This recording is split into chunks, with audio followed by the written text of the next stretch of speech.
What's up, yo? This is Views Podcast. Welcome to another exciting episode. My name is Derek. My name is Jay. Today we have a special guest in the building. He goes by the name Nana Kojo Ofori. I think he was here with us last week. Mm-hmm. Yeah, he was here last Charlie, week. welcome to the podcast. Thank you. Charlie. This week has been rather calm. Yeah. Has it been calm? It Let's has. just go strike and sense. Well, nurses go strike, true. Yeah, but it's on a good note. We had a long weekend. Yeah. And a long weekend, Charlie. Shout out to Kwame Nkrumah. Because he gave me Thanks a to long him. weekend. You know what I'm Thanks to saying? him, exactly, Yeah. And I mean, the whole point is Monday was Kwame Nkrumah's birthday. Yeah, 21st September. Arguably the greatest Ghanaian to ever walk the earth. Arguably. Yeah. And this podcast is dedicated to him, basically. Yeah. It's his week, so I mean, Charlie, if I take the thing, you know, see. Yeah. See the girls, they make them our birthdays World Cup. Yeah, the court picture sentence. Yeah. They do it be birthday week. Really? Girls?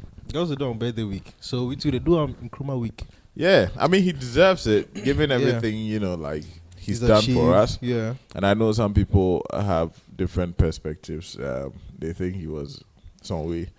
But I think, in my mind, independence as we know it, he gave it to us. If it wasn't for him, we wouldn't be here. So, shout outs to Kwame Nkrumah. Yeah. Kwame Nkrumah, happy birthday.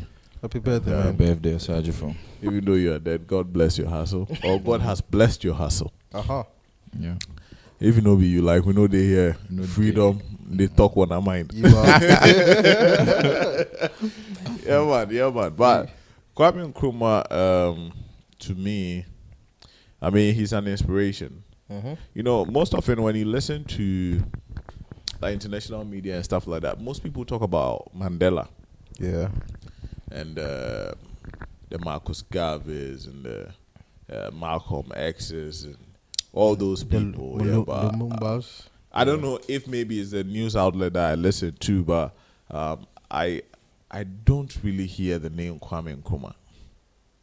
What do you mean, recently or back in the day? Nah, Comparatively. back in the day, Well, recently. I mean, I wasn't there back in the day when he was alive, but I'm Yeah, just saying I mean, that, growing up, yeah. growing up, me being discerning and listening to certain news outlets, I'm saying the way you hear certain names, I don't hear Kwame Nkrumah like Kwame Nkrumah wasn't the guy who rebelled like the first. You know, they say what's there your house inside, you know, the respect. No respect, eh? Ibab. So I'm sure growing up, people really didn't talk about Kwame Nkrumah openly because Charlie, he's a Ghanaian. You know, he fought for our independence and whatnot, but what did they want a house? In other respects, we would rather look outside and say, you know, like South Africa and was Nelson Mandela did ABC and all of that.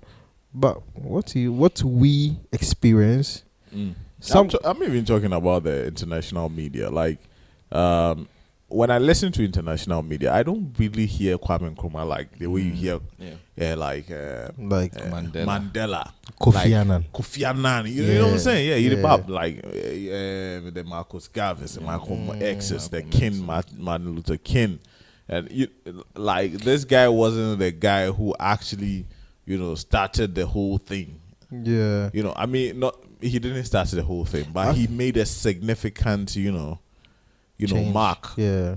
In the course of freeing Africans. I think what it is they probably acknowledge that there was an Nkrumah, but moving forward, other people came after him, and they did exceptional work. So I'm sure. More than Nkrumah freed the whole country. Arguable. You see, that's the thing. It's arguable. That's the thing. It's a stepping stone to so many. Nkrumah freed Africa or Ghana. Cool. But then moving forward, other people also took the baton and they moved forward. I get that. I understand. Hold on. Let me ask you a question. In a 4x100 race, do you remember the person who starts the race? You get it. But you remember the person who finishes the race. I get it. I get I it. think It depends on the country. It depends on the country. But I that's get the it. situation we have right now. Yeah, but you see, in Nkrumah, Nkrumah made a statement saying that the independence of Ghana doesn't, It's meaningless. it's meaningless until yeah. the bang. All that's in. Yeah. So I mean, this guy didn't just gain independence for Ghana, but he was actually looking at the whole of the African continent, gaining As a independence whole, yeah. from the West or from colonizers. And for somebody like that, I was thinking when I'm listening to international media, and they are talking about Pan-Africanism and colonialism and people actually standing up for the black people, his name will be predominant like everywhere. But it's not Too loud. It's not too loud. It's like the silent name they mention. Exactly, Yeah, but they mention most, like the Mandelas, the Martin Luther King, like Marcus we're Garvey, saying, it's arguable because I see it from this point. If you take Mandela, look at what he did in South Africa, like his country, South Africa. Like he was more like the unifier, and he was able to make peace with his people before he died. Nkrumah, unfortunately, didn't have that final transition into making peace with the whole of the nation, and then we acknowledging him because he died in Guinea. He was in exile. So more like a bitter end to his sweet story. So it kind of erases some part of his history. That's what I think. Yeah, but don't you think we as a people, and I think I was having this discussion with some people in the morning where we made it seem like Africa doesn't have a history. Our history started from when the colonizers came, and so Nkrumah we have a history. Nkrumah has certain things that he did, and we can pinpoint. There are biographies, there are written documents on all of that. And if we're just going to base on the fact that during the later times things were not that great, so because of that we are not going to give him his flowers. I mean, it's a bit unfair. I mean, it is, but you see, there's also a saying. It says, "Learn from the mistakes of others, because you might not live long enough to make your own." God damn it. The reason I'm saying this is because Nkrumah and Nelson Mandela, they're not different. So Nkrumah, liberated Africa, liberated Ghana, but he also drove the white people away. Nelson Mandela liberated South Africa, but he kept the white people. Nkrumah came before Mandela. Mandela learned from Nkrumah. He realized that Ghana is not, shall I say, moving forward as fast as it should without the white people. But Mandela realized that keeping the white people in would rather move your country far further. If you it has nothing to do with black or white, but that's what I'm saying. I feel it's in two ways, because if you take someone like Gaddafi, like Zimbabwe, what do you call that? Mugabe. Yeah.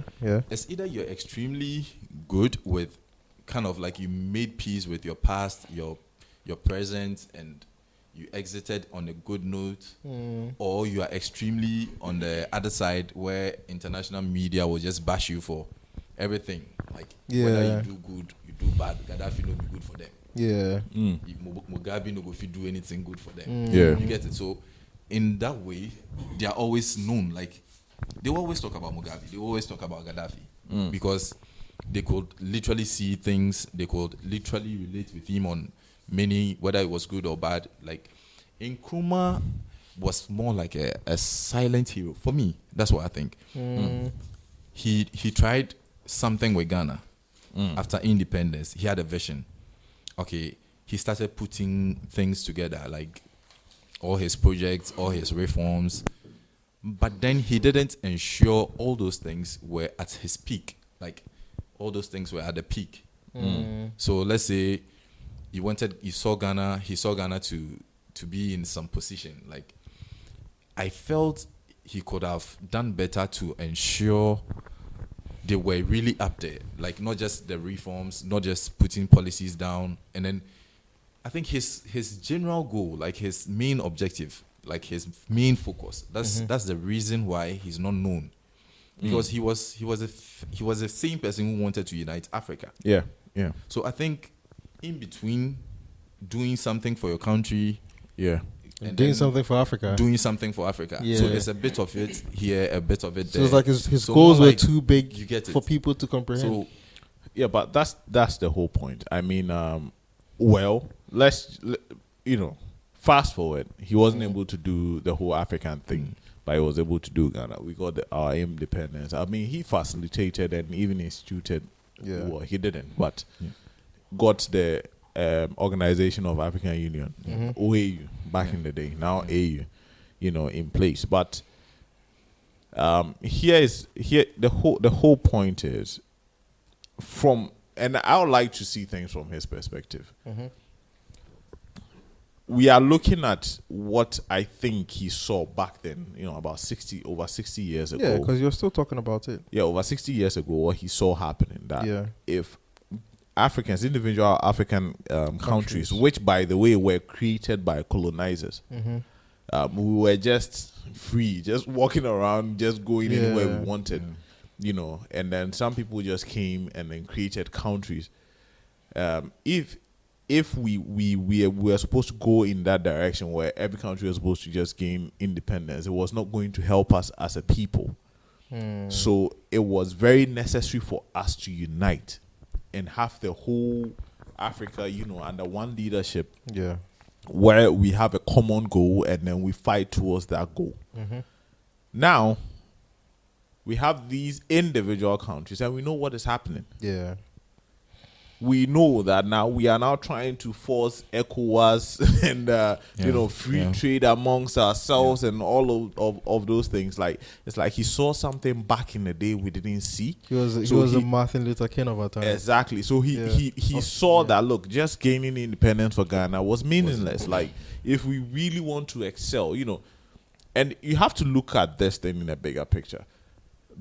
Europe and America at the time were big, they were united, they were doing business with themselves and everything. And people say sovereign country, and the country is a sovereign nation. What is the point if you are sovereign if you cannot take care of yourself? You cannot sustain your country, then there is no point. Or you cannot leverage when you go on the international market, to do business. Then it's neither here nor there. So I think he saw that, look, Ghana is Ghana. Ghana has gold at the time, Gold Coast. Ghana had a bauxite. Ghana had, certain minerals. All of those things. But he felt it wasn't enough. When he looks at Nigeria, there's something else. There was oil. And he looks at Togo, he looks at Cote d'Ivoire. He looks at all these places and he goes like, I think when we bring all resources together, then we can be in a position to rival these guys in the West who are colonizing us.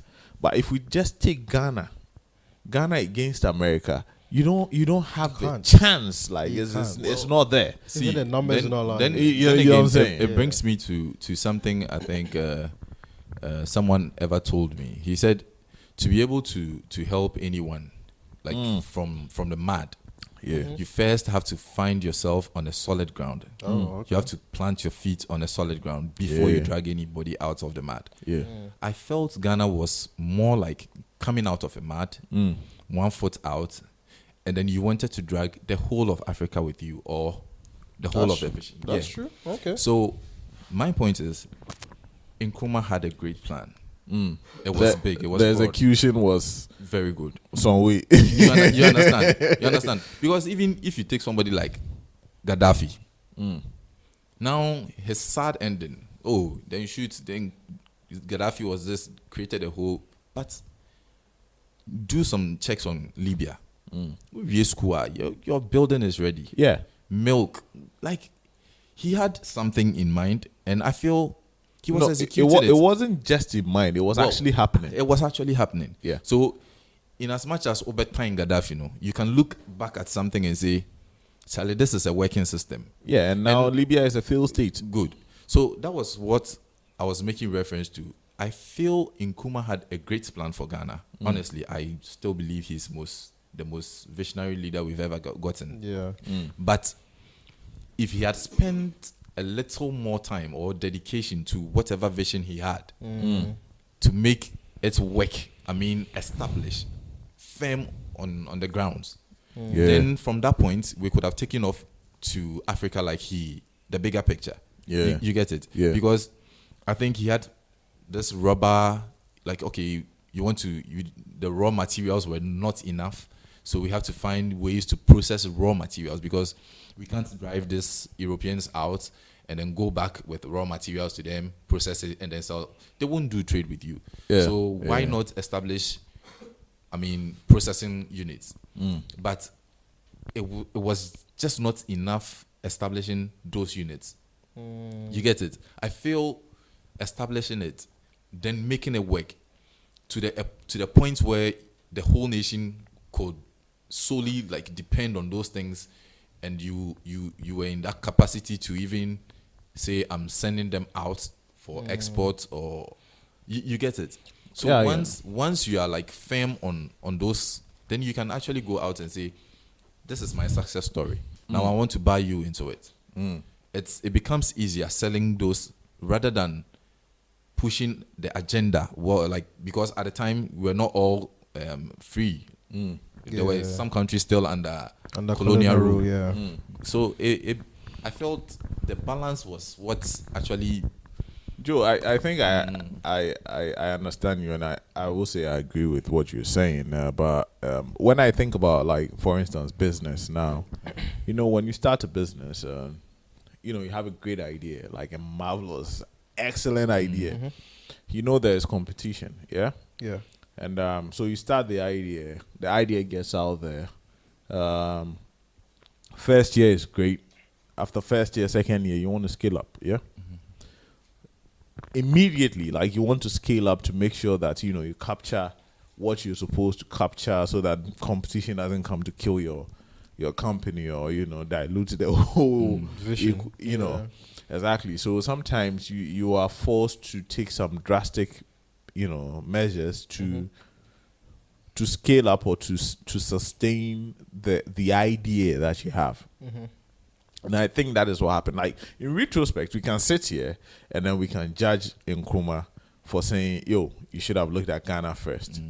But look, at the time, Nkrumah was the only person with that idea. That's well, maybe some people had the idea, but they never showcased it, so we don't know, right? We are talking about the person who has been documented.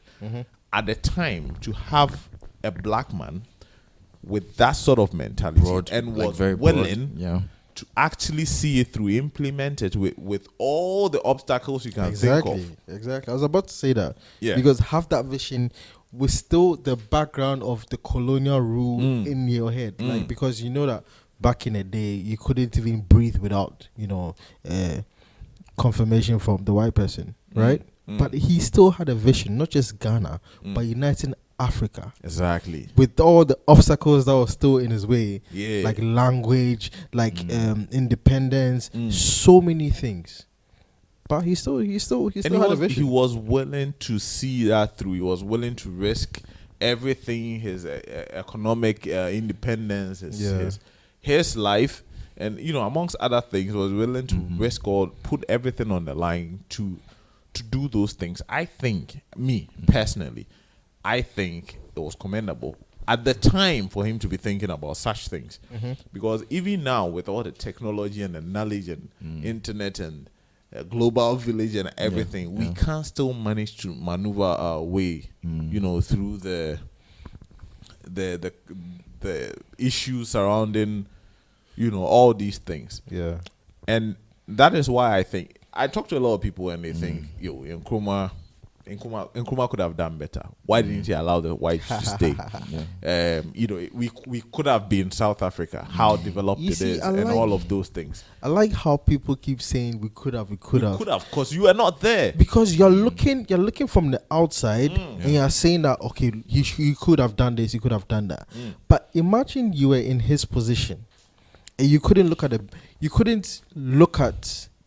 You know, they say there's this weird saying. They say if you're drawing a line in the sand, You're trying to find who's in the chiaxia. Thank you. That's an old adage, and what it means is the person who creates a path doesn't see that his.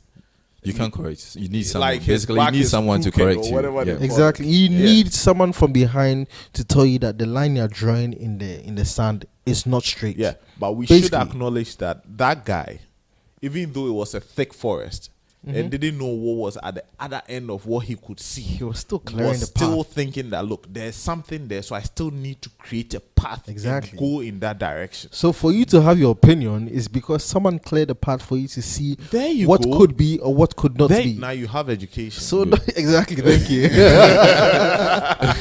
So don't sit back there and chat shit. Just listen. Just look at what's going on and make an informed decision. And just move forward. Don't There you say go. it could have been. It could have been. Fuck you, nigga. But anyway, Indeed, that is honestly that's how I feel, and I Yeah. think everybody have their faults. True. Nkrumah was not perfect. Nkrumah did so many things he could have done better, but like I'm saying, my choice of words, he could have.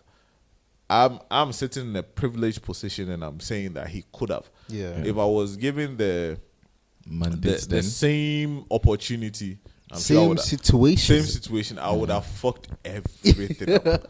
Like Ghana, they go change the name from Gold Coast to Nothing Coast. I get to the point. Yeah. And so when I listen to these things and people are criticizing Nkrumah, you see, this is history. This is something that has happened. And somebody had to do something at a certain time. Whether he got it right or not, Still paved the way for you. he paved the way. And it's history, and it adds to our story. True. But I mean, if you really do think about it, after everything that he has done or he did, and now people saying that, you know, the learned people say he could have done it better. What have we done with all the knowledge? Exactly. It's the thing is now I our think- responsibility. I think this you're now entering into another aspect of this whole Nkrumah, because in Nkrumah's achievements, for me, based on the resources he had, people's thoughts that he had enough money because the British left us money then. So he had enough resources and he could have done better. Did he leave us money or he left the money to some people? Because that's a bit debatable. No. Well, The question is- from what we read, Yeah. we had resources then. But who was in charge of But- the resources? He was. Nkrumah. Yeah, head of State. the nation, head of state. Charlie, you get. President. But my point is, Head of state See. from where? Because you don't say. Hold on. You know, Nkrumah came into the whole political scene through the UGCC, yeah, right? Yeah. The UGCC more or less recruited him. yeah, He came in with a different vision. yeah. If you look at Nkrumah's background, Nkrumah was a theologian, right? He was a theologian who actually moved into politics later on in his life. But the thing is, his foundation is theology, and theology is what? How do I even put this? He was a humble guy, right? He came in knowing that, listen, he's humble, but he knows that Well, to get anywhere, you need to go through the right process, right? Sometimes You don't need to cut not right. No, I mean for him as but- Nkrumah, he was Okay, going I mean through his the background. process. Yeah, His exactly. background, yeah. His back. So that's I always say this. Imagine Nkrumah's vision and JJ's charisma. Imagine where Ghana will go. well, Do you get me? unfortunately, they are two separate. It is. individuals. It But is that's- two that's what separate saying. things. I'm That's what just saying. Yeah. Based on what he had, Mm-hmm. based on what, and head of state, pick it from there. Yeah. I mean, whatever the situation, whatever his beliefs, he was controlling the affairs. He was. And he executed, to me, some great ideas, like some great Oh, plans. as for down there, Some of the best ideas. Some of them. we are still using our in fact, model. yeah, we are still using our But I would like to quote But I know you. he was criticized when he was building Good. it, right? Yes. There you I would go. like to quote you. That is in where the- my points. That's where my points lies. Yeah. With all those resources and the kind of vision he had, so at the time we were like 5 million a year, like when Yeah, he had thereabout. Akosumo, like 5 million, and now we are like 30 million. We are still dependent on Akosumo. So my point is, he had great visions, like. So imagine what he did to Tema, what he did to with Akosumo, the motorway. Yeah, I mean, motorway. I'm like, I was expecting more of that. That's why initially I was saying he needed to be a national hero, like proper. Not to downplay his works, but I feel if he had concentrated more on Ghana. So now we say motorway because he was thinking of trade from the port to inland. So if he had expanded a bit, okay, now from port to inland, what about from the farm areas inland? So if he had gotten like 4 or 5 motorways, 6, 7 motorways, and he had the resources, Yeah. it could still have been big for us now. But all told, like I'm saying, it was good work. I still appreciate it because that vision we have never gotten again.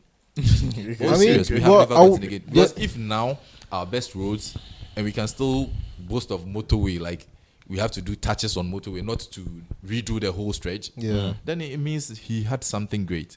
But I am just saying, I feel the reason why he is not celebrated out there, like by, is because you're supposed to praise your own. You're supposed to hold your own high. You get it? So if in-house we are divided, independence, or say like, oh, Nkrumah could have done this.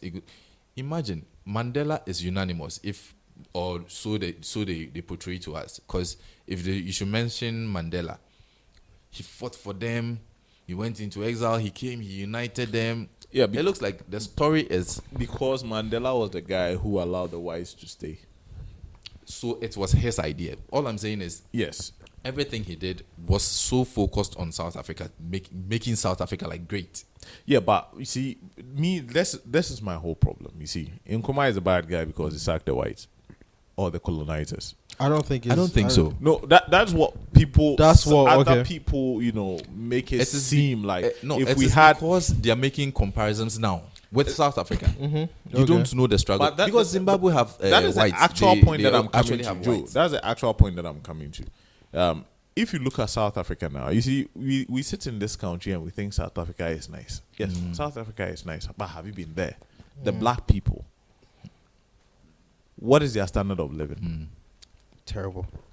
Exactly. You see, Absolutely terrible. we just look at infrastructure and we look at these things and oh, South Africa is nice and everything, but are the black people directly benefiting from all these things? Because you see, let's not forget that the number one goal for Nkrumah was making the black man manage his own affairs. Yeah. The black man should benefit from his own resources, his own land. Yeah. That was his key goal. Yeah. Yeah, and he wanted those things immediately. Now, Now. UGCC was progressive. He wanted it now. Even with power self-governance now. Now. Yeah. Are you getting the point? That was what he wanted. Yeah. Now, when you go to South Africa is nice. Yeah, but go there and go and look at the blacks. I'm not saying all the black people are trash. No, that's not what I'm saying. Some of the black people are very well to do. I've met some amazing South Africans. But then we know the other side too. And I'm not saying given that Ghanaians or Nkrumah let all the white people go, Ghana black people are nice or they are all well to do. I mean, we have some dangerous, so one or two places. Yeah. But that is not the point. The point I'm trying to make is if the point was to let colonizers stay and then we would have developed, it's not entirely true. We are privileged to be, alive situation, now yeah. to see what has happened elsewhere. Where there was apartheid in South Africa. yeah. Apartheid. Yeah. Yeah. Now there is no apartheid. A black man is a president, right? Ha. But then there's still segregation. I know nobody wants to say it, but it is there. And they're still fighting. Black people. For rights. They're still fighting for rights. No, they are fighting black people. You see, that's the whole thing. See, what I'm trying to say is the reason why I feel Nkrumah is a hero, and he needs to be celebrated no matter what. You see, I think we shouldn't be assholes. I should use the word asshole here. Now, 60 years after, with all the privilege, with all internet and global village and information, access to information is just it's just like that. And then we are here, and then we are talking about, oh, he should have done this, should have done this, he should have done that. Yeah. Look, at the time, he did what he thought was right for African people, and I still think now, even now, black people should see that his thinking was the right way to go, because if you cannot empower your own, who do you expect to come and empower yours? You see, the world, they say, is a global village. But look, in as much as it is a global village, people are looking out for themselves. White people are looking out for themselves. Asian people are looking out for themselves. We know China and what China has become. China is a superpower now because they're empowering theirs. You know, they say every day somebody becomes a millionaire or a billionaire. I don't know what is going on over there. You get what I mean? Yeah.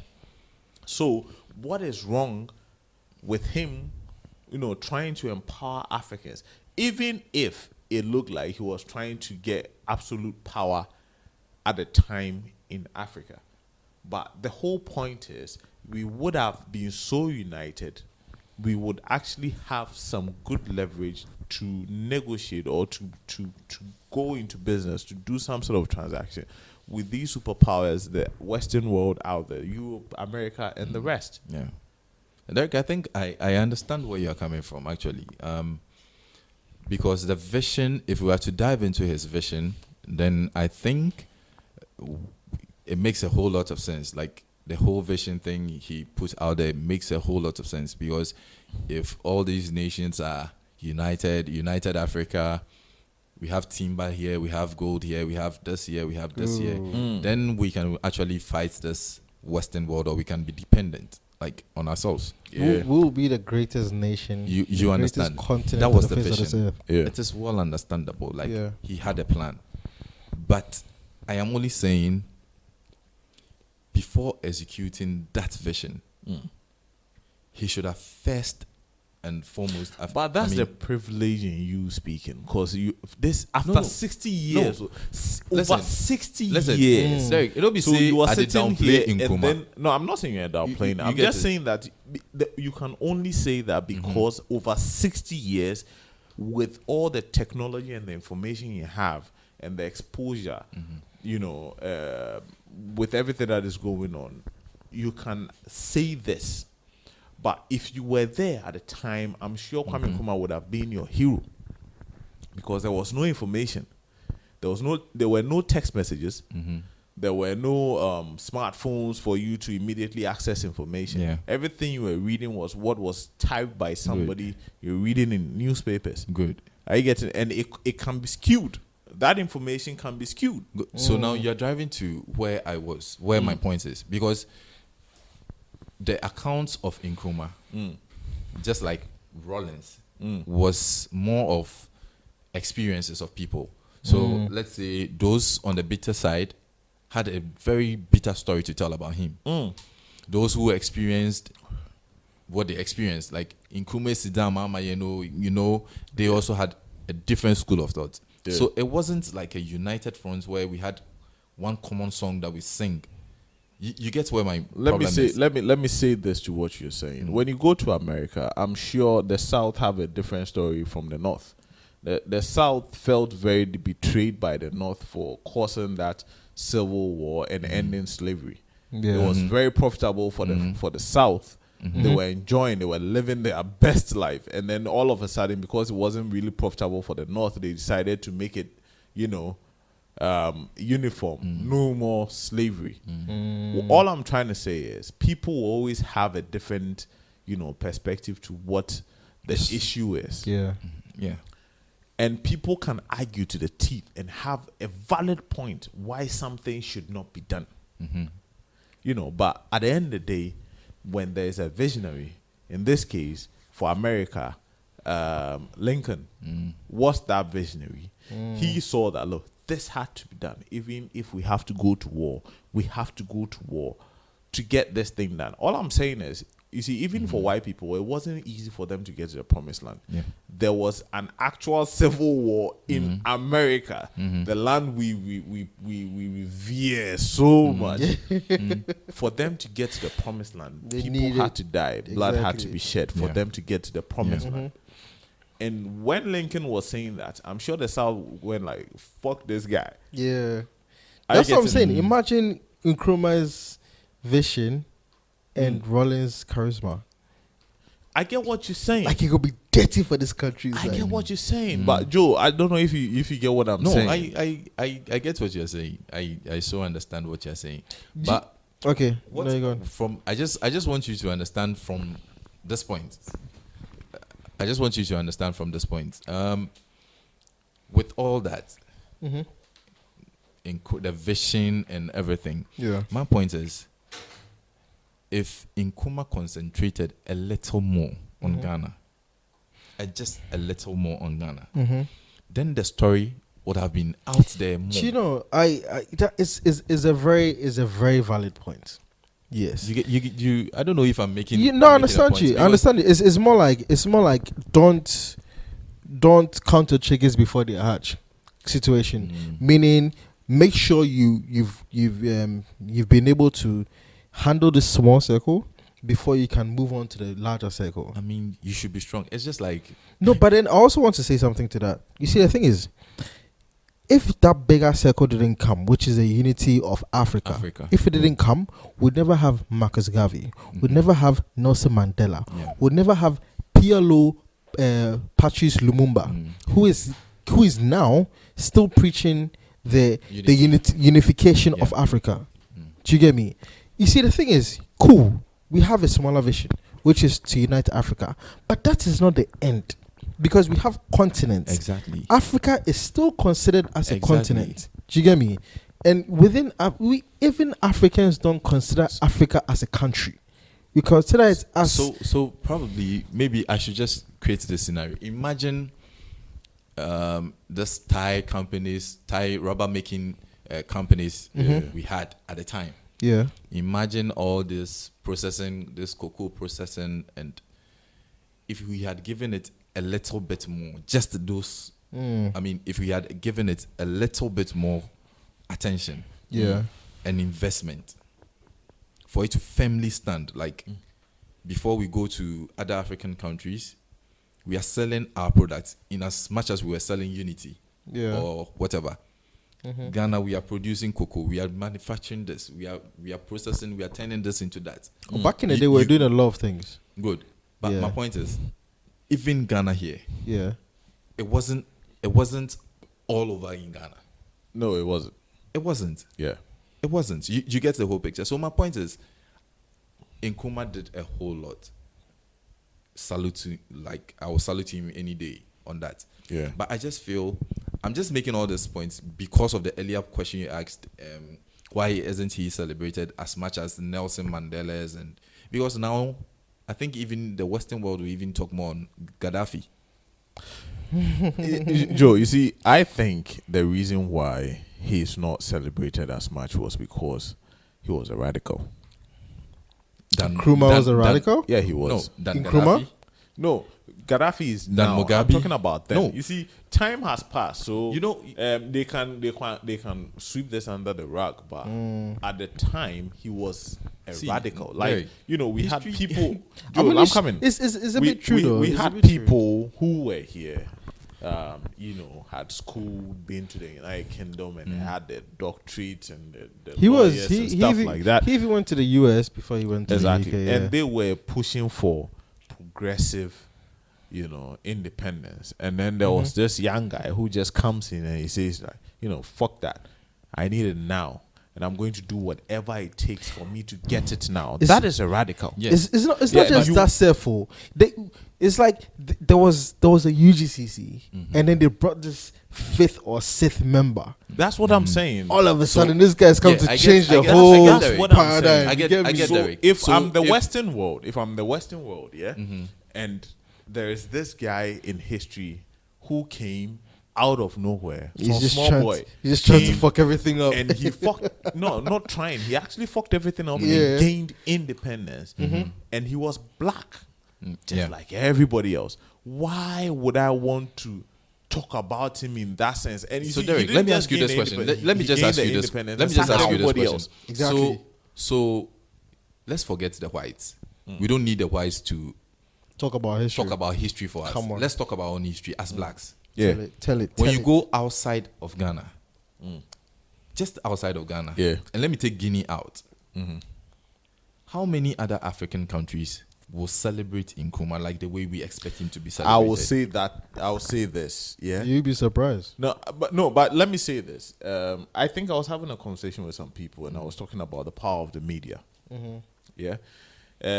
What made we accept the fact that Saddam Hussein was a bad guy? Because of the stories we heard. Where did you hear those stories? From It's what the media puts out there. That's And what you're trying. which media? the US, obviously. There you go. Gaddafi. What made him a bad guy? The US. There you go.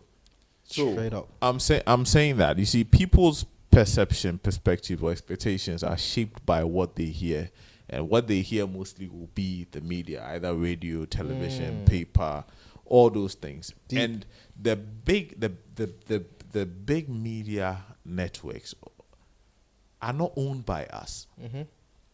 See, I'm not talking about Africa. I'm talking about worldwide. Yeah.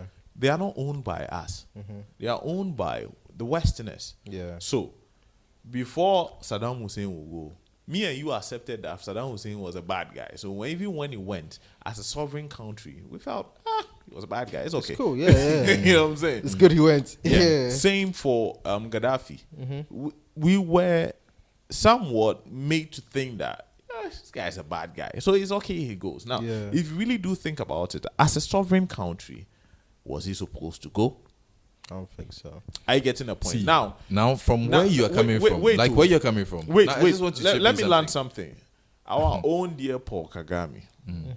We can say we interviewed his nephew. I know Shiaka. that. Shaka Kagame. Come on. Yeah, you know, with our own Kagame, 10 years ago, he was a terrorist. He was a dictator. He was Yeah. one of the worst guys we've ever seen in Africa. We are just like Kagame is just lucky that we are in the age of information where, you know, people can access information easily. And now we can see that, in the past, he may have been evil, but he had a vision. And some people were trying to get in the way of that vision. So he had to take some drastic measures so that his people can actually get to the promised land. And I'm saying that the reason why I mentioned the Civil War about Americans is, look, when you are trying to get to this the promised land, it is not easy. People have ideas. People have alternate, ideas where they think things should be done in a certain way. But sometimes, just sometimes, certain drastic measures should be taken so that we can get to That's true. the promised land. That's true. And those measures we are talking about, they are not perfect. No.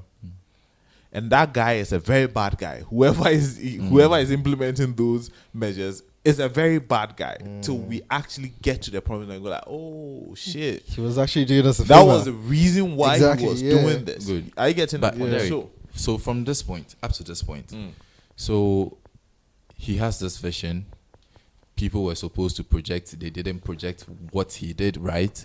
Let's say we were expecting people to, like this big media or this, to just project him. They didn't.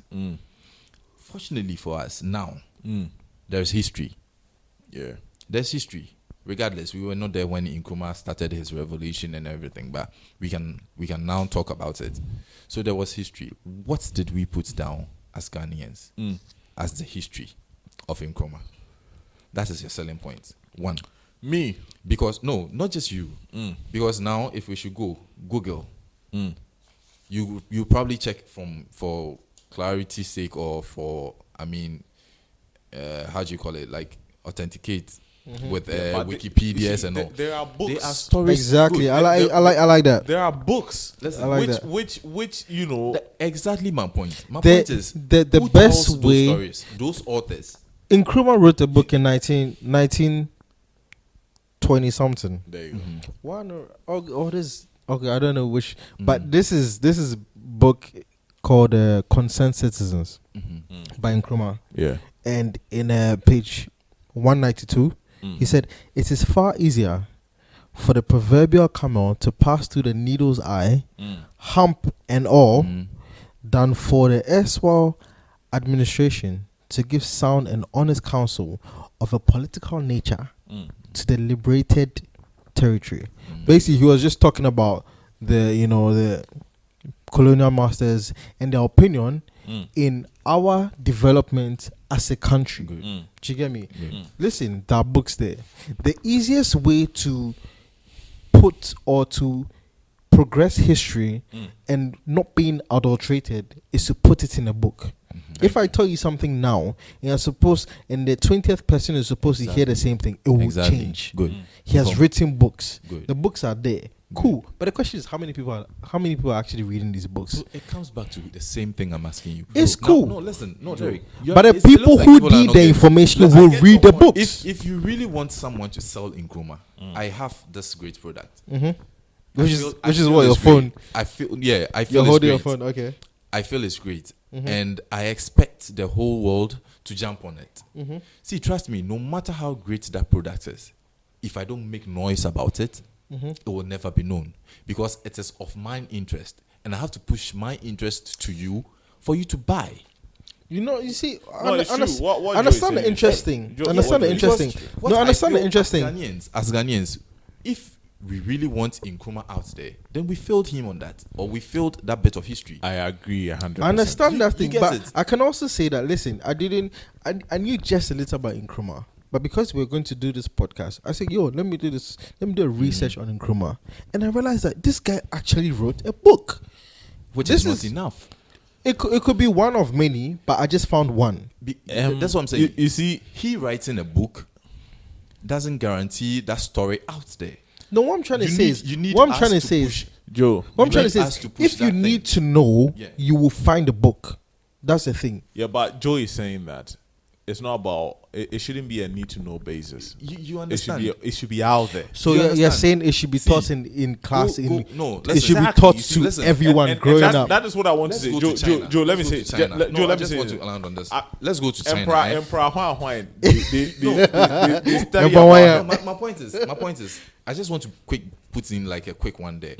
If you go to China, like go watch their revolutions. Yeah. See, he goes in. This emperor goes in and like, I need to go the agriculture, like socialist way. So I go and then they do manuals, handbooks, handouts, force it on schools. You have to recite this every morning. You have to do this. See, it became part of them. Okay. And if it collapses, the same thing he put in there, he expects you to dog it. And then this is what we are going by now. All I'm saying is, Nkrumah did good. But if we want him out there, or if we wanted him like so out there, I feel everybody who had an account of him, or as a nation, we could have done better. As in selling Nkrumah out there. Now we can say when Azonto came, see the way we pushed Azonto. Of course, we're in information age. Good. But the fact that we are in information age now doesn't even limit the spread of history. I understand. You I understand? Yeah. Because South Africa, we always say Mandela. Yeah. How did Mandela get to Ghana? How did Mandela become big in Ghana than in Nkrumah? Because the South Africans are pushing their agenda. Exactly. That is my whole point. Yeah, but you see, I hold a different perspective, saying that it's not only South Africans pushing the agenda. Mandela is actually, or was actually, loved by the Western world because he served their purpose. He kept them there. They still kept all their lands and everything. That's true. Mugabe did opposite, and Mugabe was the worst guy to ever walk the earth. Took lands from white people, But this is what I'm trying to say. You see, I went to a school where my social studies teacher at the time, junior high, I went to AIS. Shout outs to AIS. No. My Deep social B. studies Deep teacher. B. Oh, if I did. My social studies teacher was Mr. Ajeti. Mr. Ajeti taught me social studies and history, back in the day about Nkrumah. And he painted a picture for me to feel or for me to know that Nkrumah was a hero.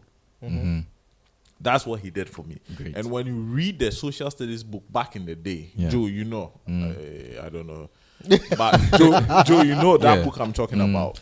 Throw him under the bus like It painted Nkrumah as a hero. Yeah. It also mentioned the fact, you know, where we now think he could have done better. But you see, I don't like to judge, you know, in retrospect. I'm saying that maybe I'm a TD. I mean, I'm privileged. I can say whatever I want to say. But if I was there, I wouldn't even think about some of the things that he did. And I'm saying the reason why most of these things we don't talk about. One, you mentioned, Joe, you said something great. We haven't documented things enough. And that brings me to a point where as Africans, we think African history started when the colonizers came. But that is not the point. We had a history before they came. And for some reason, even though it wasn't documented, maybe Africans didn't really document things. But I mean, if you read history, when you start looking at the Ghana Empire and the Timbuktus and whatnot, we had a university. Before the colonizers came, there was a university. There was literacy here in Africa. Really? Yes. I've not heard this before. So that's social studies I'm talking about.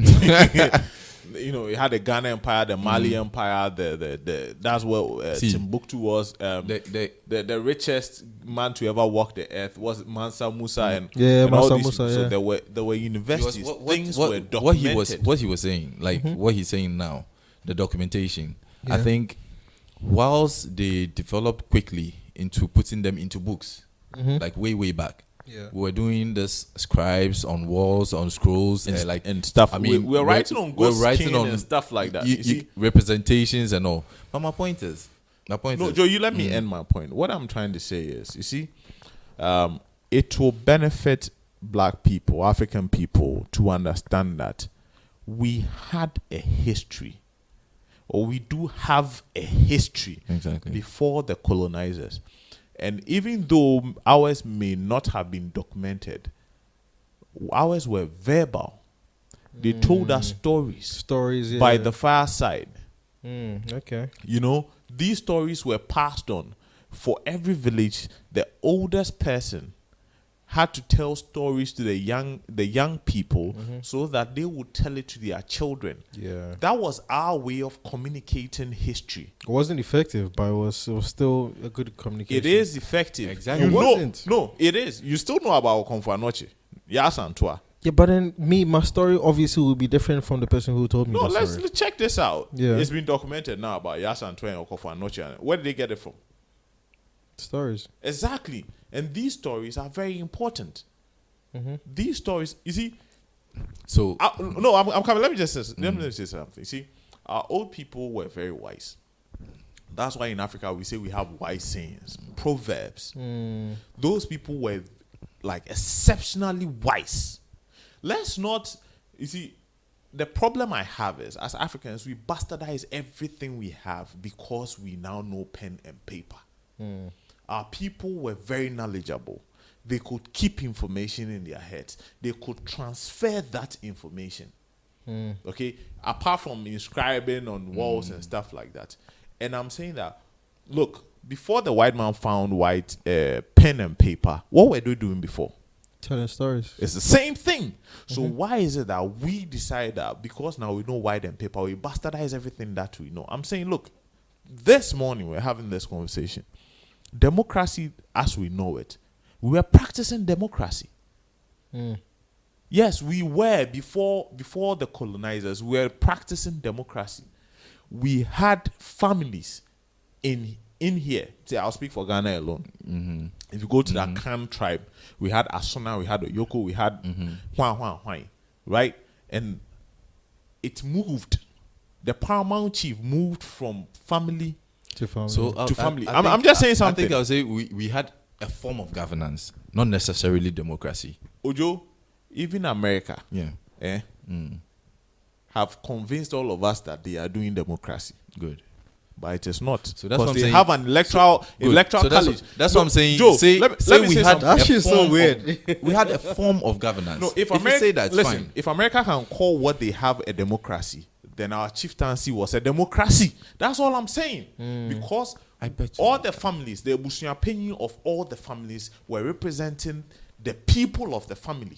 And as it stands now, we have those families. So if you go to my hometown, for instance, I'm Asuna, right? And there are so many Asunas. In Equiapim, there's Asuna. All the Akan tribes you can think of, there's Asuna.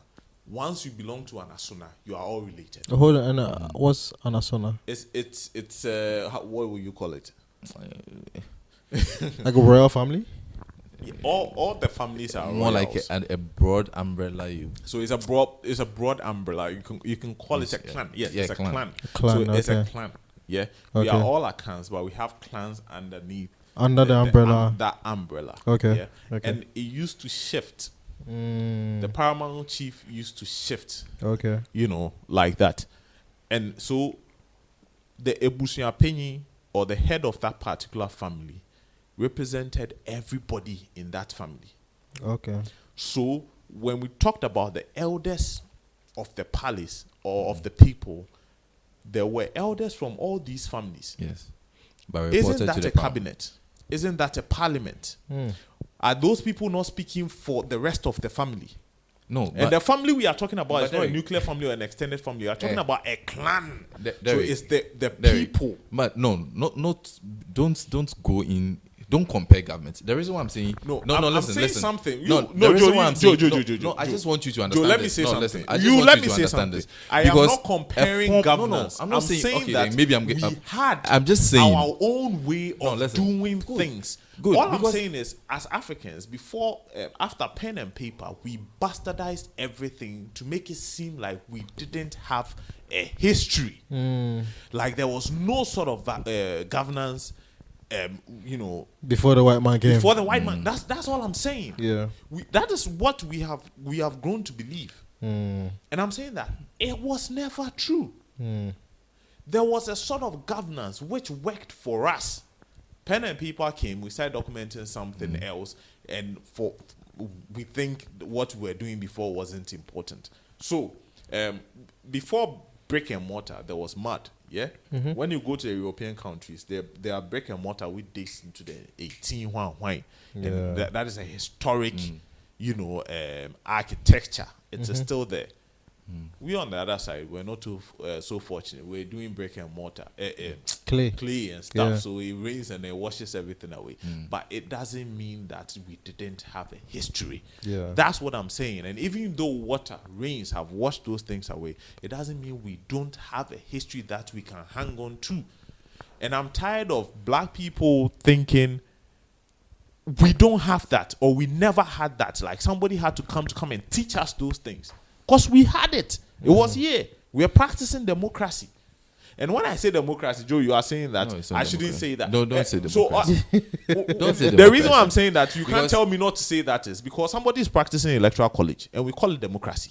Listen, We had our own. So I don't want to go into government because maybe a government, maybe it's not for business in business. You understand? Listen, if you dive into autocratic rules, get it?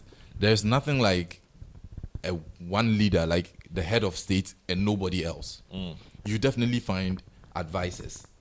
Don't call it democracy. You get it? If you go into this monarchs, what he's describing, I would have preferred it even if he had just gotten that angle, like a monarchy, one ruler, and then like subordinates down there. you get it. Don't be confused by the elders or not, but that's not the focus. My point is, I'm not being confused. No, I'm telling you that we had a form. good. So if Of yeah, democracy. good, I understand. But my point is, our history as blacks, Egypt. Let's go to Egypt. Very rich history. Yeah. And I can tell you for a fact, their history, ancient history, their how do you call those? Their pyramids and everything, because they had some form of documented evidence. It wasn't all about accounts people told. They had no more one of those tablets. Yeah, true BB was so like they had some form of documented history. You get it? So it becomes easy blending the accounts of people versus what is actually there to make a bigger story and sell. The major thing for me is selling it, putting together something good to sell. And that is where I feel we as Ghanaians, we are failing in some aspects, not just in Nkrumah on the level of Nkrumah, but in most aspects. We don't know how to sell our country. That is why I am so a bit I don't want you to go to some level. We don't know how to sell our country. We had history, colonial before the colonial masters, we had this, we had that. They're all accounts of people. How did they pass those information to generations that came? And how did those generations keep that information? Now, even if you go to the, how do you call it, the castles, the slave trades, and those accounts, I feel, the way you go and then they tell you those stories. I've been to some of the castles and, Boga, the stories from different guides, it feels like it's a bit, different from what the other person said. So my point is, put together a solid document. Get together a great story. Then you can go out there to sell. So if I'm talking about Ghana, then I should be that confident to know Ghana. Recently, Sarkodie went out there and he was flawed by a white man. It is not because a white man created a history for you. It was because you don't know your history. You get my point. So if the history is solid here, it is in documents, Charlie, whatever it was, whatever you heard, we put everything together. We get a solid history. We put it out there for the nation, like because US, akolake to him the rights, onim constitutional nyamabi. Here, how many even adults know the Constitution? It is not on our fingertips. That is where my problem is. We have great products, but our packaging and our marketing is poor. So then again, we are here sitting here, and then we are hoping a Western country will project us in a good way. When we sell, when Nana came, not like I'm giving props to any political party, but year of return, we were able to package something and sell out there. It was a great story. We liked it. We wanted to do a follow-up, or we are doing a follow-up beyond the return. You get it. My point is, package yourself. Put together a solid brand or a solid product, then you can sell. You can't tell me, I have gold. Me who say gold, bisha, and then you expect the Western world to come and make noise about that gold. No. Because the Western world will discover something, even in football. They go tell you, say, England boys, they make noise. Small talents, they go make noise plenty. Yeah, because they know they'll have to sell what they have. You don't have to sell it for them. You get where my point is? Nah, I get it. So me, that's my whole argument. Like, Ghana should move from, because it's about time we move from, they should have done this for us, this person should have done this, and rather go to the stage where we say, this is what we have, this is what you have to take. This is my account. Don't give me an account. This is my own account. You get it? Then from that point, you'll be able to change mentalities and indoctrinate like something into people. I don't know if I'm making the point. I understand, and I think we are saying the same thing, just in different words. Because I will go government in democracy in democracy. Democracy. Democracy. It's the same thing, bro. Look,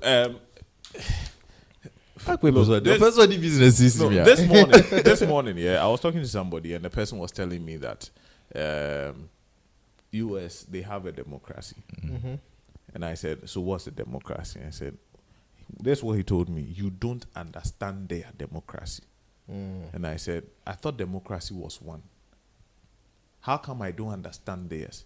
If you are asking me to understand their form of democracy, it's then different. you should understand the democracy we had as well. Okay. That's the angle I'm coming from. Democracy should be one. You can't tell me that this one, dear, it is like this. It's a If different it's form like of- this, then we should have different forms of democracy. Yeah. That's all I'm saying. Joe, do you understand what I'm saying? And it sounds like a Chinese product. No. It sounds like a Chinese product because the white man Joe. developed. No, hold on. I'm coming. This no, is where I'm coming Joe, from. Joe, The no, white Joe, man developed don't complicate democracy. this. Don't complicate. No, You've I'm not explained complicating yourself. it. I'm just saying. You've explained I'm just yourself. saying. So, The white man Joe, I'll ask created you a simple democracy. question. I'll ask you a simple question.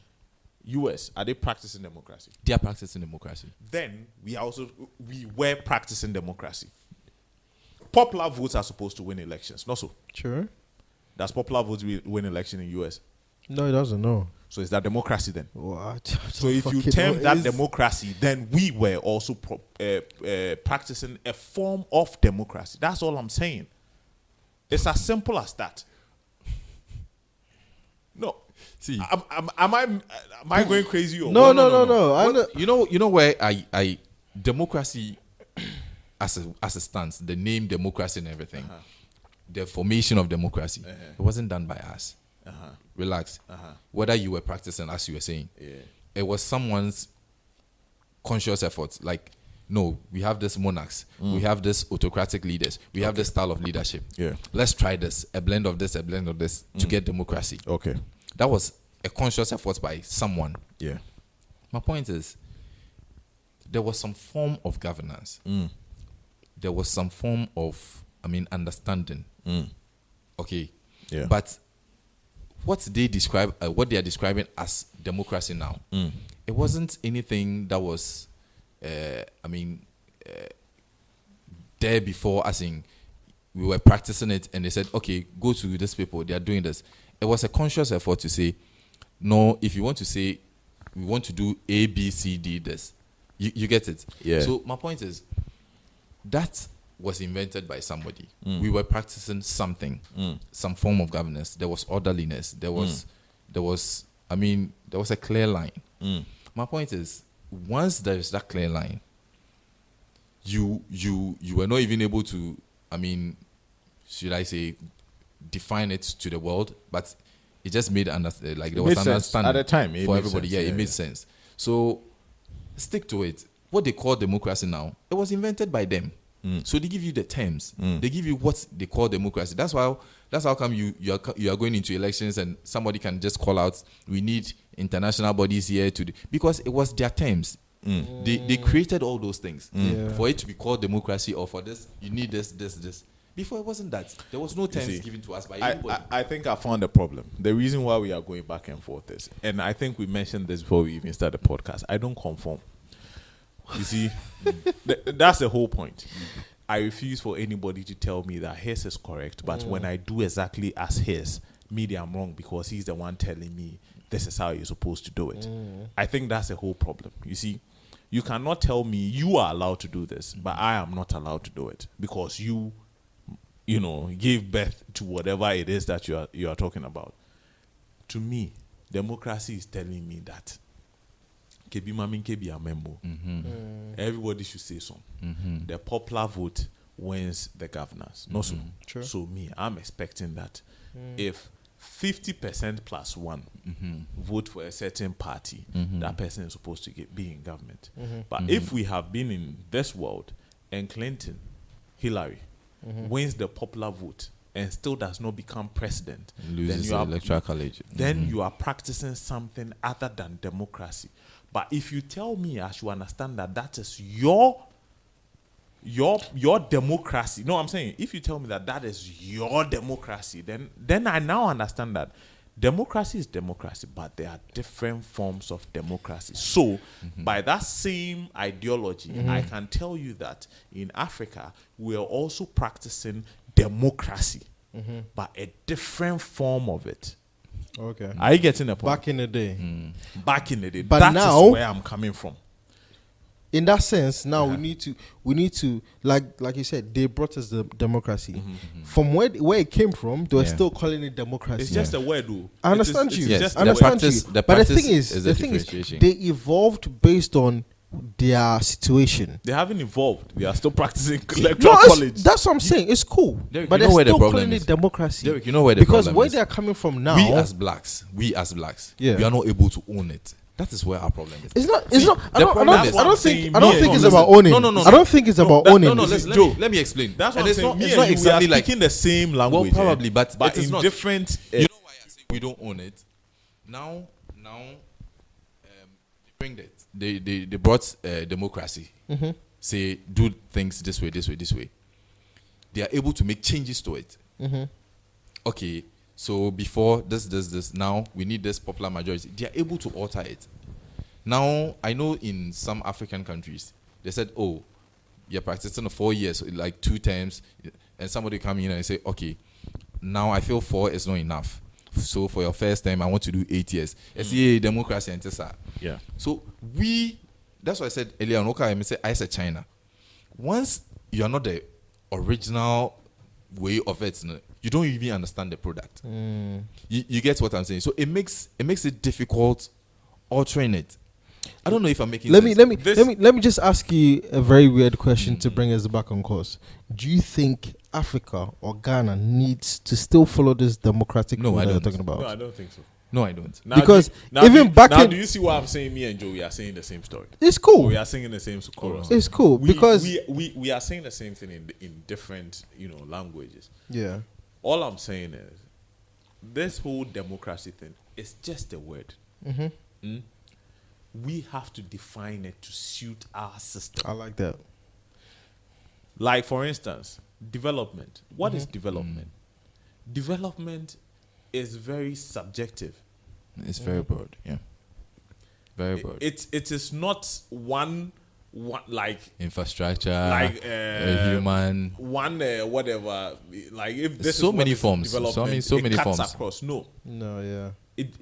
it's different. Whichever society you find yourself in, development is a bit different. Yeah. I get in the point. So it's the same thing with democracy. Fine, democracy means everybody should have an opinion, but it does not necessarily mean it has to be the same as yours. Yeah. Are you getting the point? So you cannot have an electoral college and then go and get Gaddafi out of the way because the popular votes don't seem to go, for him. What if he is telling you that these 5 people say I should stay, so I should stay? That is my electoral college. Yeah. You see, I'm saying that black people by now should understand that, look, things should work in our context. How we see things is how it's supposed to work. It shouldn't necessarily be like the white man. So, if in Ghana we have street hawkers, hawking the streets, selling, why is it that development to us means that we have to sack all these people? Because in the Western world, there are no people selling in the streets. I need those niggas, man. Why can't we incorporate these guys in our development where maybe we can segment an area and say these guys are here, they are wearing this uniform, and this is where they are making their money and they are being taxed? Why is it that we Derek, have to sack everybody? see, I'm just saying something. No, I get it. But I I'm- just want to chip in. Like, if we want to compare things that way, then it is a very, very broad issue. We have to maybe a different podcast, because let's say you bring hawkers, like you just mentioned. The reason why hawkers won't be appropriate for us, I think, to allow them on our streets, principal streets, is because of the ripple effects of their activities. That is why their activities more like this other businesses where we have question marks on it. You get what I'm saying? Yeah, I don't get that.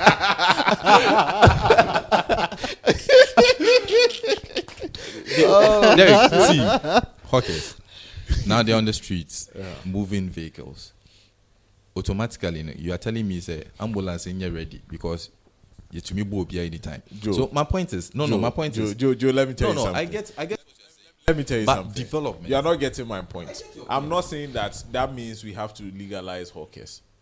That's not what I'm saying. I'm saying that It your falls under trade. community, no, your It falls community- under trade. No, it's not about trade. I'm just saying it was just Yeah, I get it, but I mean, your community white- and your all I'm- context. All I'm saying is do what works for your community. Yeah. So if you know a certain percentage contributes to the economy through hawking, Yeah, they are contributing to the economy. That's how you have to look at it, too. Not the fact that they are just being a nuisance in the streets. They are contributing to your economy. Yeah. These people can be regulated and taxed accordingly. So they are contributing to And they are being economy. taxed indirectly. Yes. So Or I'm saying directly. that if that contributes to your economy, how can you regulate this and make it a bit formal? I'm saying you have to think about all these things. You shouldn't say that when you went to Manhattan or you went to New York, you didn't see these things. And, So what? and that is epitome of development. So things cannot happen like We that. not catch in Ghana. there. I'm just saying that we have to look, we have to That's a limitation. contextualize. But honestly, we not catch You there. have to That be contextualize progress. these That be things. limitation. And it's the same thing in democracy. I'm saying that look at the people, what their values are. Because at the end of the day, what is law? What is law? Law is what the people accept that you should govern them by. What they accept.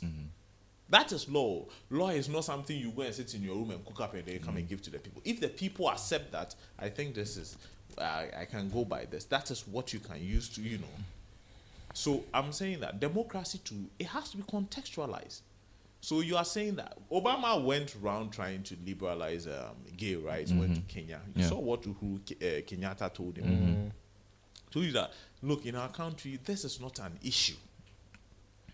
Keyword, in our country, this is not an issue. We are battling with poverty and shit like that. You are telling me to legalize gay. That is not our priority right now.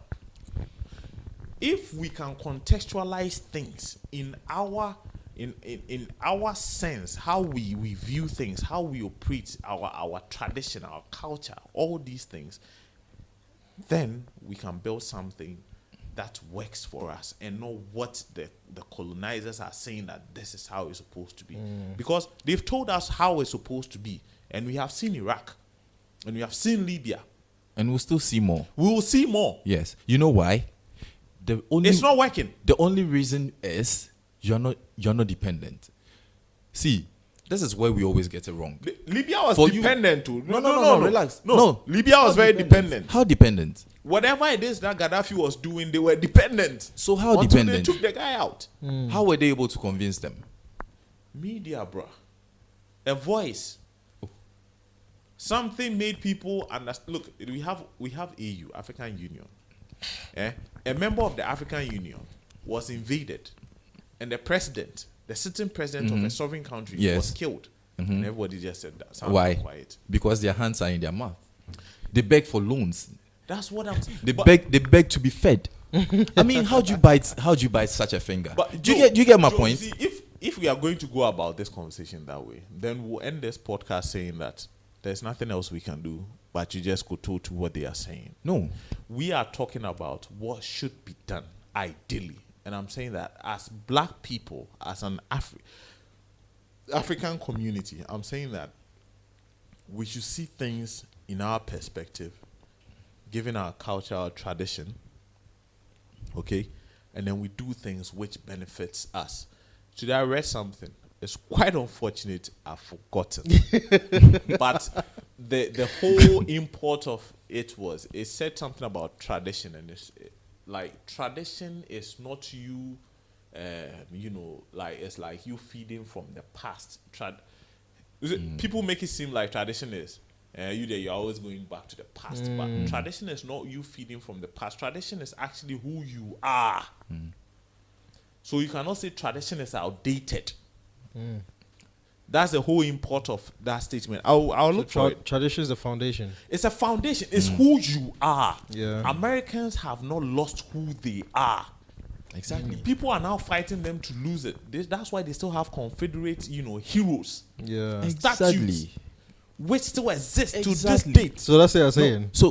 My point is, you see the way I America understand what- is this. I understand what he's America saying, is though. this. I am saying you that- get it. He Joe, is Joe. dependent. No, Joe. You get it. He's Joe dependent. is saying that we don't have those things. I understand we do not have them. I understand that we should have done better. But everything Joe is saying is should have. You see, we is can not go should into the have. conspiracies of things where we can say that people did not allow us to do it. but we have used podcasts. We are much smarter than that. So we are not going to do that.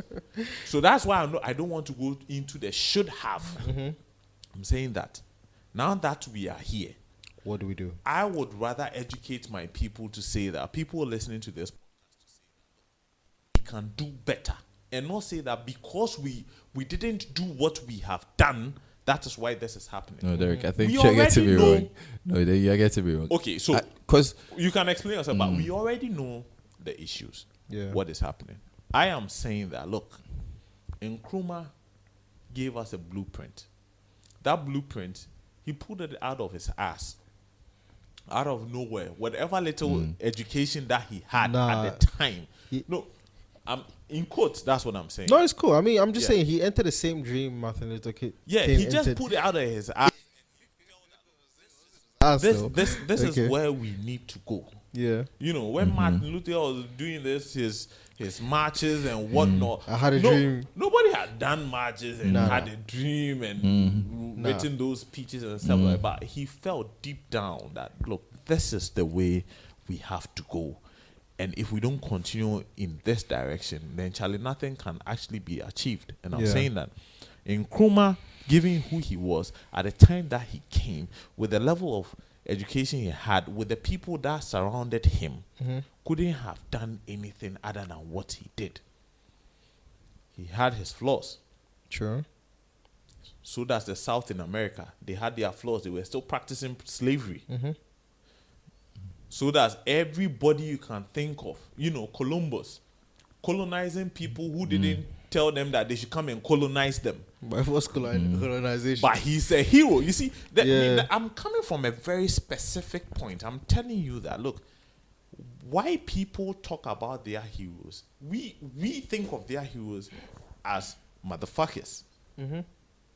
They brought people to come and, we can say they brought people to come and rape our people and cheat them into going to deals in exchanging mirrors with gold and shit like that. We can go into, you know, on that road, but that's not what we are talking about. What we are talking about now is after just like they can call Columbus as a hero, but to Africans he's not. Yeah. We can call Nkrumah a hero. Sure. Are you getting the point? Okay. Even though in the eyes of the whites, he was a fucking asshole. Yeah, he was fucking things up for them. Exactly. He was spoiling the whole agenda of. Are you getting the point? Yeah. But from where we are, we can call him a hero. If they can call Christopher Columbus a hero, we can call Nkrumah a hero. Sure. And there are so many heroes where they have statues out there. We can also call Nkrumah a hero. I think my point is maybe it's a question after your question or your suggestion. Like we call Nkrumah a hero. Are we calling Nkrumah a hero? Yeah. Are we doing much to put Nkrumah out there as a hero? That is where my concern is. Not things I feel Nkrumah should have done. Post Nkrumah. So Nkrumah should have done this. He could have done that. He didn't do it, or he did it. So what's Post Nkrumah? Okay. We have information. We have media. We have technology. Are we portraying? Ghana or Nkrumah? Are we pushing his agenda? Pushing his agenda. Exactly. Yeah. See continuity. We are not pushing agenda. Do you know why? No, because we are still trying to contextualize our development, our democracy in the eyes of the colonizer. I think the whole thing is the radical aspect of Nkrumah we left behind. See that was the vision Derek, that was supposed to Derek, eventually free us. Derek, he said that. No, Derek. But Marley said something relax, that emancipation of the. What can I say? Of mental slavery. If we do not emancipate ourselves of mental slavery, good, we are still slaves. Good. I just feel like Nkrumah gave us a broad picture. Good. But we dived too deep into the nook and crannies of that picture.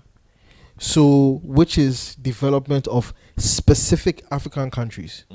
We have developed, we have overdeveloped, we have over-specialized, so much so that we don't think that we can actually merge as an African country. Good.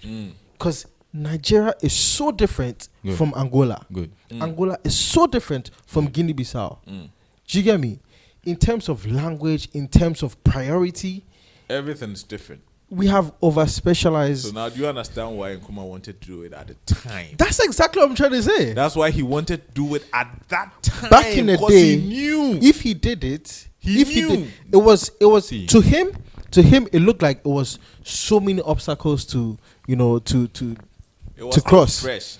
To All cross, the you get me? countries were like babies. Exactly. He could actually mold them. exactly. That's why he But wanted now, to do that. now it's Le- like listen. it's like telling Let me- it's let like me- let me- telling let a me just- CEO of a 500 whatever 500 Fortune 500 company to all of a sudden switch to agriculture. It go hard. He can do it, but it go hard. But the question is, that's just one person. Imagine 5 million people following him trying to switch into that. See, the same way. Before, let's just go a bit off a bit. There was G8. There was US. No, not even US. Russia. Based on what did Russia losing the superpower? Based on USSR. what? And Germany losing the superpower. Based on what? And America fairly threatened to the Chinese because the Chinese are out there. You get it? My point is, all these people fight for what they believe in. You get the picture. But blacks, now I'll move from Nkrumah. That's what I'm saying. Let's just go. Blacks, it's about time. Like, for you to be able to fight this Western world, you should be dependent on yourself. And it's not just words. An example, Kigami, Rwanda. Now Ghana, you to me some etam excursion to Rwanda. Yeah, just to go and Why? see what he's done. Because someone is radical. And or drastic measures, even religion that Ghana we can't touch. Kigami touching tells it. you, or say no, you have to attain a certain level of education before you can practice it. He's done it. You get it? It is drastic. He's there. He's making sure what I envisage for his country, what he's envisaging for his country, comes to play. Not just policies, mediator, and I expect people to come. You get it? Yeah. Blacks are problem continuity. Nkrumah ideas, great How long ideas. has Kagame been in power? No, my point is, like, Nkrumah great ideas. He did Akosomo, he did the motorways. I'm asking a question. How long has Kagame I'm been just in saying, power? no, I'll just come to that. I'm just saying, I want to learn. If Nkrumah had all these ideas, all these projects he started, if we had continuity, Nkrumah chop money. People they talk say Nkrumah chop money. He took some to Guinea, then blah blah blah. Yeah. All that. Whatever he left behind, if there was continuity. So I started up to motorway. What prevented the next president from doing maybe Accra to Tamale, another motorway? Continuity. That's not his fault. You get it. That is what the whites are beating us with. If I should say, because there's some form of, if you go to China now, the moment you become a president or any member of the government, they don't call prison tour to make you understand. Say corruption is the biggest thing, the biggest crime you can ever commit there. So they prep your mind. Tell your friend, the friends of the president, the friends of that political person, excursion around the prisons. If you mess up, this be where people they come. Tell them, make it know, make it make straight. So there's continuity. Like you can't just say, I want to do a hotel. So I start the foundation, my term of office is off, and then the next person comes and says, fuck this hotel. I'm also going to do a guinea pig farm. I start constructing it. Then I also you get it because up to now, Tema boy, you go fit away. Nkrumah get projects for Tema now that have not been. Yes, were not completed. So if you do all this, indirectly you're wasting resources. You are getting poor. You go back to these same people you are fighting for loans. Yeah, the and they'll investment dictate to you. partners, yeah, exactly. Now, before I give you this money, do things this way. How then do you become independent? Yeah. So then it becomes meaningless. You have independence, but it's meaningless because you need this whites to fund you. You need this whites to tell you do this. I won't give you that. Then we are just more like Yekuichi. You see, I think, Charlie, time is fast spent. But this is what I'll say. I don't think Africa needs money from the white man. It's just that what Africans think, or African governments think they need to do something significant before elections are due. That is why they go in for money. They can decide to do things, on a low-key level, do business with other African countries and develop in their own time. That's what Patrice Lumumba was actually talking Are you about. getting the point? Yeah. So we decide to always put our hands there to be beaten. So Exactly. that one is there. But I think this has been a healthy, Conversation. discussion. True. Yeah. For the nature. Yeah, for the culture. For the culture. For the culture. For the culture.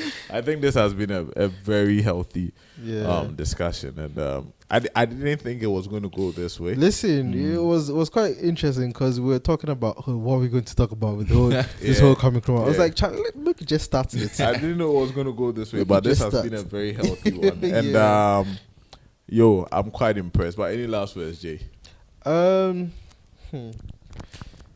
last is I've always been a bit controversial, but I'll say, listen, we unite as Africans, regardless of whether we're in Africa or out of Africa. The thing is, we look outside and we see the bigger picture and we say it could have been better. But the thing is, if you actually come in here, invest your 2 cents, and then you realize that it's not easy.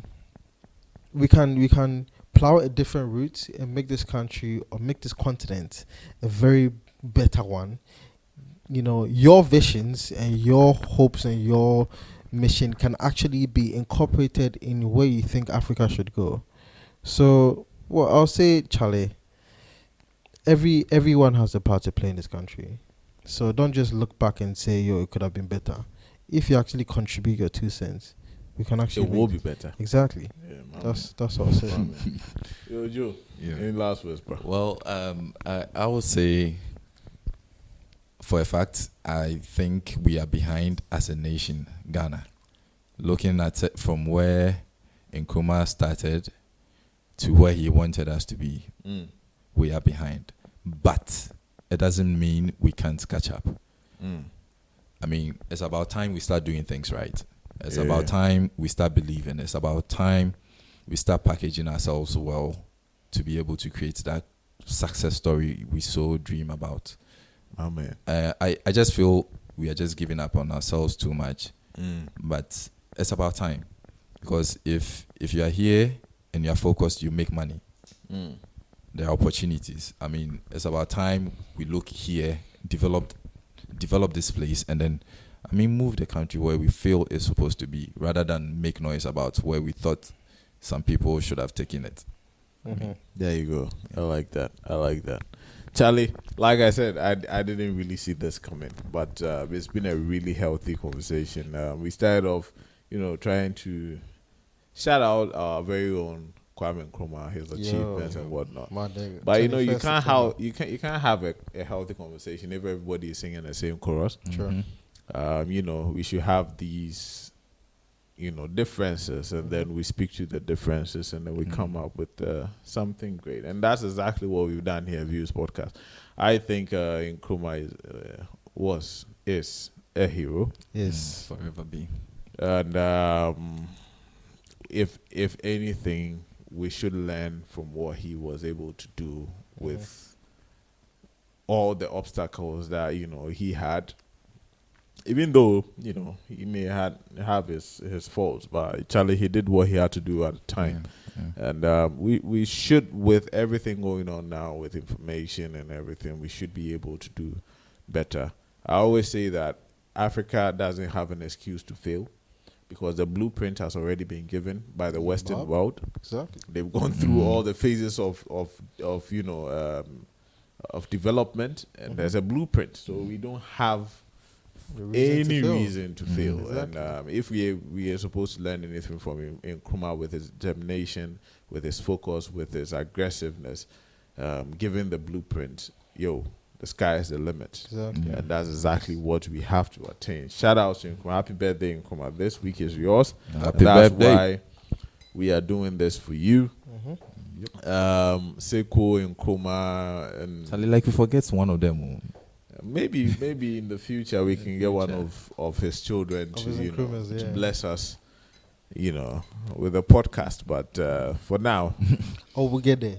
oh hell yeah, We already global, so you know we'll what I'm get there. saying? God comment. Charlie, we have listeners from Ukraine. Oh. Yeah, Charlie, big. Ukraine. Big. Now Ukraine can't have no mocha. Sadly, no. So yeah, we're doing our thing, but I'm happy about this podcast. I didn't really see it going this way, but yo, man, Nana Kojo for you, Charlie. Thank you for blessing us with your time. Always a pleasure. Always Social a pleasure. media handles, put it out there. Let people get Nana interactive. Kojo for you on social media handles. Nana Kojo GH, actually, that's it. Nana Kojo for you, GH. Then my handles so confusing me. Yeah, that's what I saw, I think. But Nana Kojo Ofori, just go on Instagram, on Facebook, everywhere. Nana Kojo Ofori, and get interactive with him. Yeah. He's very single. Very single. He's very single, just like Jeffrey. Jeffrey is also very Oh, single. shit. Yeah, man. I And think I said, should I turn off your mic? So you go be talking. oh, Charlie, how do? So, if you've listened so far, Charlie, thank Too you. You are appreciated. Thank you for listening to us. Listening to our sense, our bullshit, whatever it is, Yeah, to man. you. Follow us on all Social media platforms at Viewed Podcast, with the exception of Instagram, which is podcast_views. Straight up. Get interactive, type something, comment, YouTube, send us an email, viewspodcast86@gmail.com. If you want to get on this podcast, send us an email, we'll get you on it. Straight.